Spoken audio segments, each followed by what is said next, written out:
Elizabeth Pena sneaks back into town during the slightly faded noonday hours to kill Django during his midday nap.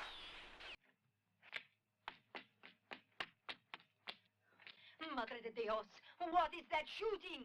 Senor Fulton! Quick, help! Senor Fulton! What's going on?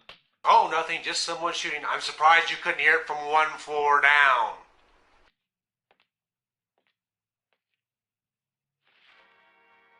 What?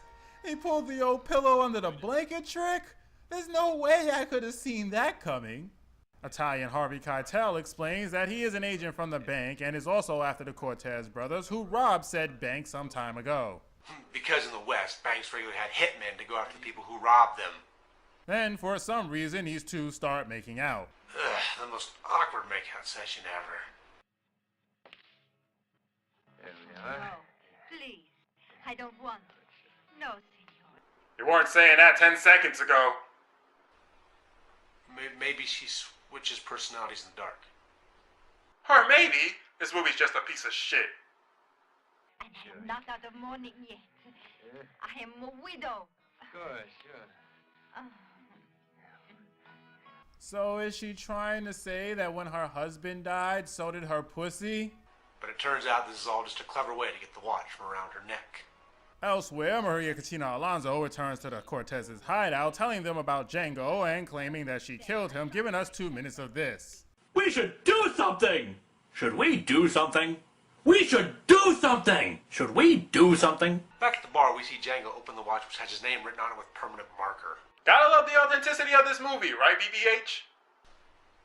I fucking hate this movie.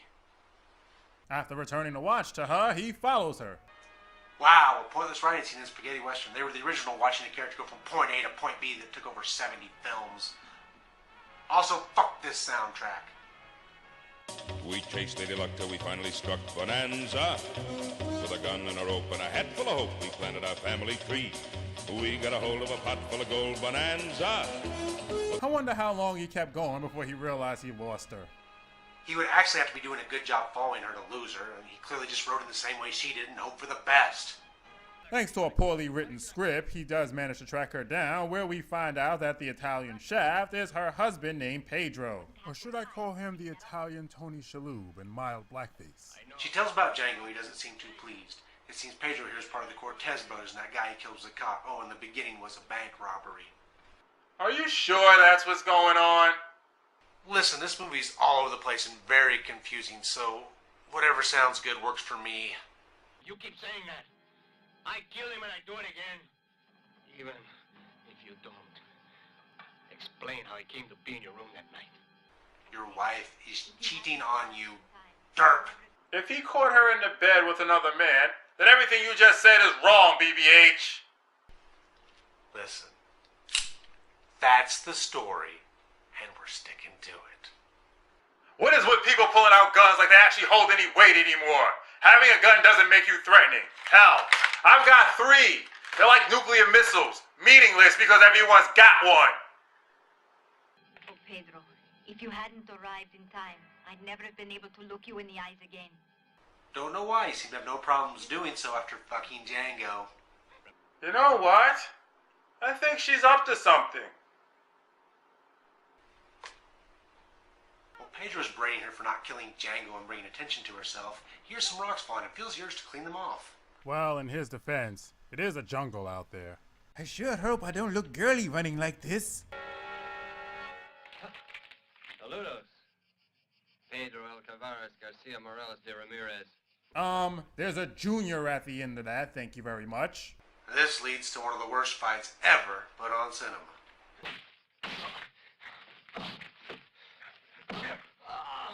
Django gets the better of Pedro, but rather than killing him, he offers to help Pedro get out of Mexico if he helps him find the Cortez brothers.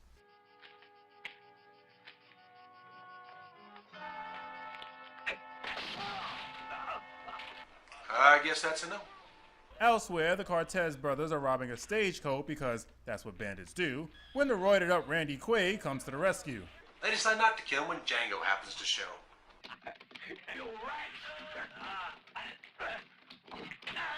Ah, he's not gonna help, he's just gonna stand there and watch. What a dick. The Lee Cortez brother shoots at Roy Quaid, grazing his head and knocking him out. When Django starts shooting at them, they grab the saddle and ride off.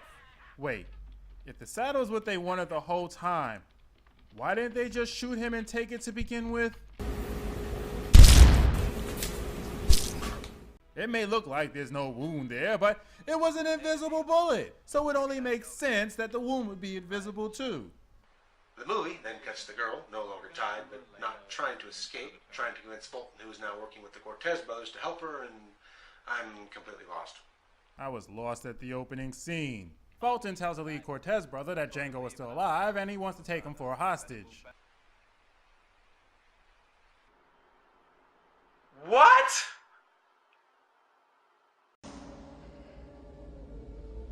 You were supposed to understand.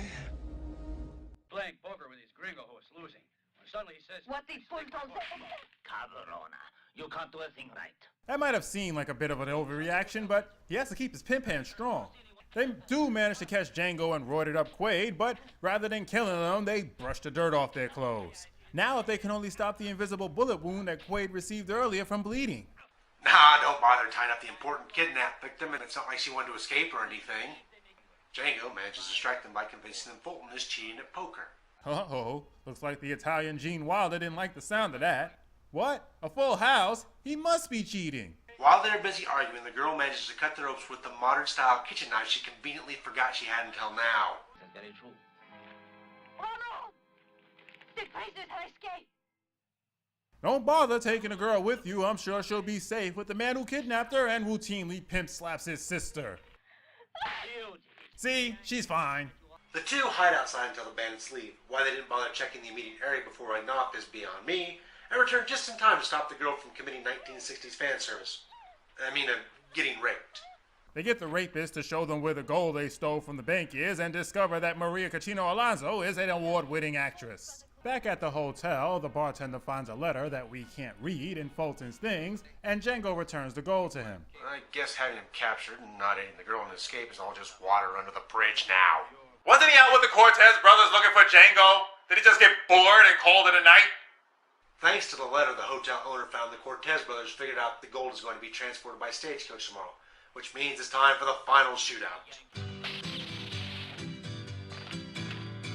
Look out, here comes tomorrow, that's when I'll have to choose how I wish I could borrow someone else's shoes. Mary, oh what a sweet girl, lips like strawberry pie. Sandra, long hair and beat girl, can't make up my mind.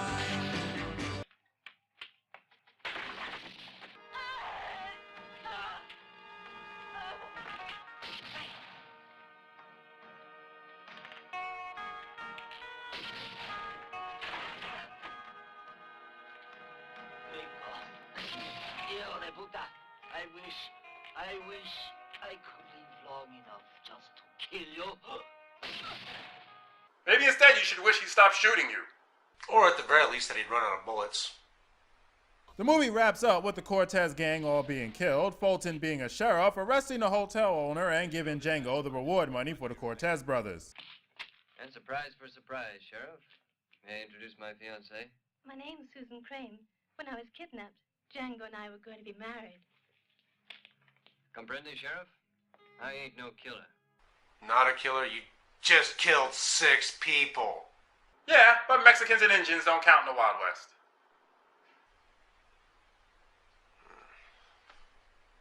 And finally, the roided up Quaid turns out to be rich by Wild West standards. This movie was an unbelievable mess. His movie was really damn confusing.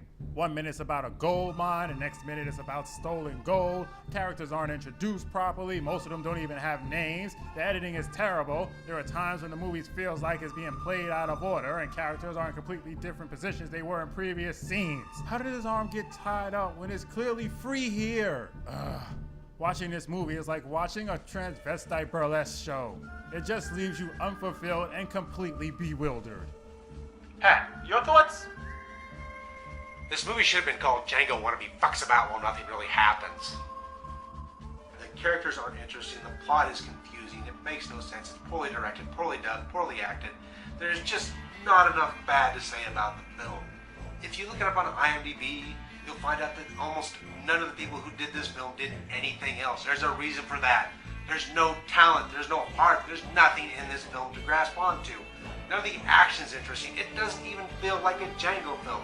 Django films inherently are supposed to have a high level of violence. That's what makes them Django films. And this one doesn't even have that. There is nothing in this film that makes it worth watching even a little bit.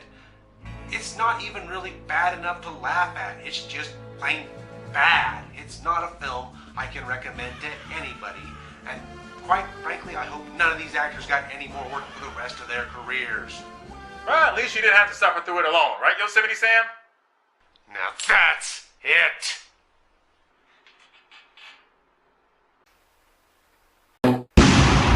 I'm Don Perignon, saving you from getting ripped off.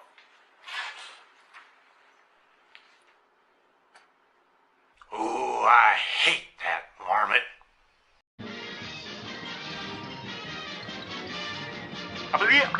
That's all, folks.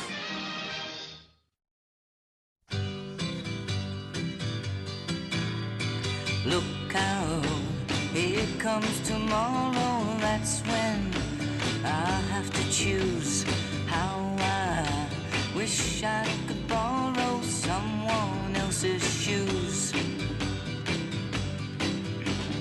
Mary, oh what a sweet girl, lips like strawberry pie. Sandra, long hair and beat girl, can't make up my mind. I see all kinds of sorrow, wish I only loved one. Look out, here comes tomorrow. Oh how I wish tomorrow would never. Is it over?